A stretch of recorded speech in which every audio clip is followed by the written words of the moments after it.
Hello and welcome to 5-Minute Math. Today we are looking at the 8th grade concept of trend lines. This is standard 8.5D in the great state of Texas, and we are using item number 27 off the 2016 released STAAR test. If you have not done so already, please go ahead and take a moment to pause the video, work this problem out on your own, unpause it, and we will look at our answers together. So we've got a manager of a restaurant recording how many people were in different groups of customers and how much of those groups spent on food and beverages. So the scatter plot below shows the data she recorded, and this does make sense, right? Look, you've got two people.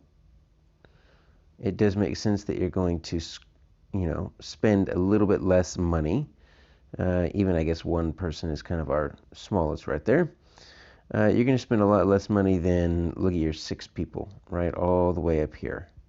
Just because you're assuming every single person in that group is both eating and drinking some type of beverage, and so it makes sense that the dollars spent goes up as the number of people go up. So based on the scatter plot, okay, so we are going to estimate here, so that's fine. About how much money would a group of 10 people be expected to spend? Well, we're looking for a trend line, and hopefully you can see that this is definitely going up. We're going to start at the origin here, simply because if 0 people come in, they're going to spend $0, so it is proportional.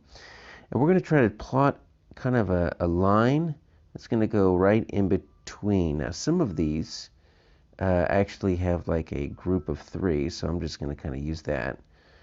I'm going to try to get my line straight, and I'm going to try to see if I can kind of hit where each of my groups, these last ones, just going to keep going straight. Those last ones don't necessarily have a group, so I'm just going to kind of use those as my plot points. And so this is what we call a trend line. When we're looking at scattered data, we're going to look to see, is there a pattern?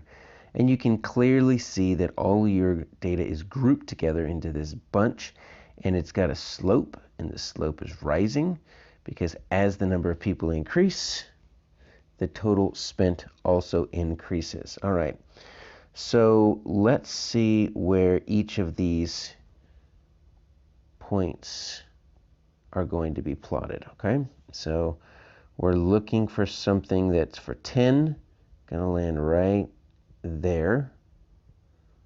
So that's let's see, this is 20 right there. Between 120 and 140, it's almost all the way up there. So you know what, that first one right there, that 135, that looks pretty good. It could be that 135, or it's just a hair underneath 140. So let's check out the other ones. 115, aha. Well, here's your 115 right here. And so now it's pretty obvious, right? That is not going to be a good answer. Simply because it is definitely not going to follow the trend. I mean, 8 is about 110. So to go to 115 would definitely make it kind of hook over to the right. And that's not what we're doing here, not with a straight line. It's definitely not that. 105 is not going to be much better. 105 is going to get you right about here. That's actually a little bit less than what you had when you were plotting this 8 people right here. So it would just go straight up and kind of curve over. So we're looking for a trend line, not a trend curve. So it's definitely not going to be that. Now 150, this is going up by 20s. So that means this right up here is 160. So 150 is going to be right here. Let me write that right there. It's actually not horrible, but watch. If I make my line go up here, it just bends ever so slightly. And that's just not really what we're looking for. It's better than the other ones. But no, after all of this, it is going to be that first one. The answer is going to be A, $135.